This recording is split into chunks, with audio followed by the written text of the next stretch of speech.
এইটা কেমন কথা আরিয়ান? চল।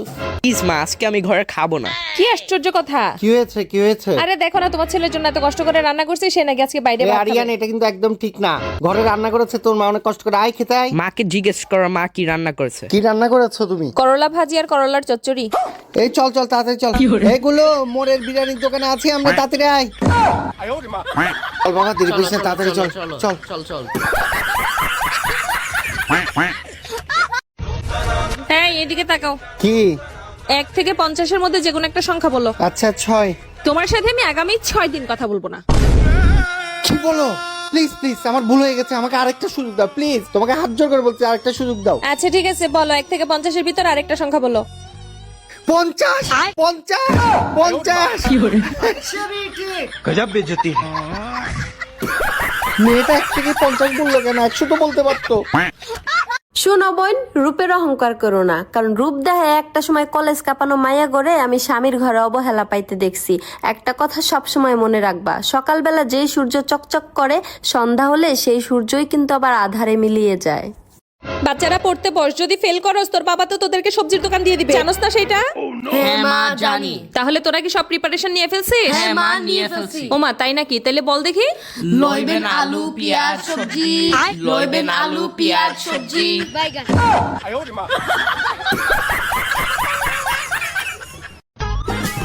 এই নাও তোমার চা। ও থ্যাংক ইউ। জানো আজকে না একটা স্বপ্ন দেখছি। কি স্বপ্ন? দেখছি আমি আর তোমার বোন একটা সাপের মুখে পড়ছি, ঠিক সেই সময় তুমি আমাদের সামনে আসছো আর স্বপ্নটা ভেঙে গেছে। আচ্ছা, স্বপ্নটা যদি সত্যি হয় তুমি কাকে বাঁচাবা? তোমাদের মাঝে যে দুর্বল তাকেই বাঁচাবো।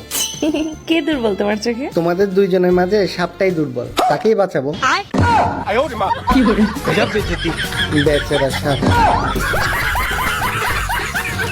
অরুণ ভাই, গাড়ি রাস্তায় সাবধানে চালান, সব জায়গায় শুধু অ্যাক্সিডেন্ট হয়। তা তো না হয় সাবধানে চালাবো, কিন্তু আপনি অ্যাক্সিডেন্ট করলেন কি করে? আর ভাই বললেন না, একটা গাড়ি আমার উপর দিয়ে উঠাই দিছে, ডাক্তার বলছে 1 মাসের আগে সুস্থ হব না। আপনার তো কপাল ভালো, গাড়ির নিচে পড়ছেন। আমার নিচে পড়লে 9 মাসেও সুস্থ হইতেন না। মানুষ বড় আজব প্রাণী, ডুবে গেলে জলকে দোষ দেয়, হোঁচট খেলে পাথরকে দোষ দেয়, কর্মের দোষ ভাগ্যকে দেয়, অথচ তারা নিজেদের দোষ কখনোই দেখতে পায় না। হ্যাপি বার্থডে টুম্পা, তোমার জন্য অফুরন্ত ভালোবাসা রইল। শুধু ভালোবাসায় কি পেট ভরে, একটু গিফটও দিতে হয়। আচ্ছা বলো তুমি কি চাও? এমন একটা গিফট দিবা যা কোনো মেয়েদের কাছে নাই। মাথার ঘিলু তো মার্কেটে পাওয়া যায় না, গরু ছাগলের হলে হবে। गजब बेइज्जती। দোস্ত, তোর দিনের আলো ভালো লাগে না রাতের অন্ধকার? দিনের আলো ভালো লাগে, কিন্তু রাতের অন্ধকারকে ঘৃণা করি। বলিস কি? আমারও তো দিনের আলো ভালো লাগে। তাহলে তুই আমার বিয়ে করে ফেল। করতাম, কিন্তু তোর ভবিষ্যৎ তো পুরাই অন্ধকার।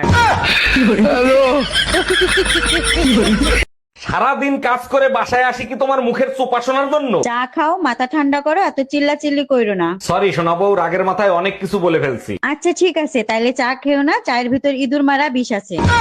এই শোনো, আজকে ছুটির দিন, সারাদিন রেস্ট করবো, একদম ডিস্টার্ব করবে না। আচ্ছা ঠিক আছে, ডিস্টার্ব করবো না, তার আগে বাজার করে নিয়ে আসো। কতবার বলছি স্কুটি চালানোটা শেখো, সবকিছু কি আমার নিয়ে আসতে হবে? স্কুটি কেন চালাবো, যেখানে মুখ চালালে কাজ হয়ে যায়। Bye bye. 2টা টিয়া দিয়া যান গো ভাইয়েরা বোনেরা, কেডা আছেন? 2টা টিয়া দিয়া যান ভাই। আপনি তো পুরো রাজকপাল, আপনি বড় পরীর মতো সুন্দরী।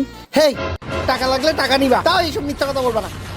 টাকা নাও আর মিথ্যা কথা বলা বন্ধ করো। এই চলো।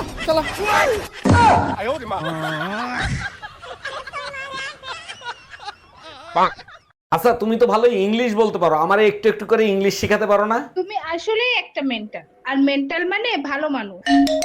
এই অসময়ে কে ফোন দিছে? আমার বোন ফোন দিছে। দেখি আমি একটু কথা বলি। হ্যালো ছোট গিন্নি, জানো তোমার বোন না একটা মেন্টাল? তুমিও মেন্টাল, তোমার বাবা মা বড় মেন্টাল।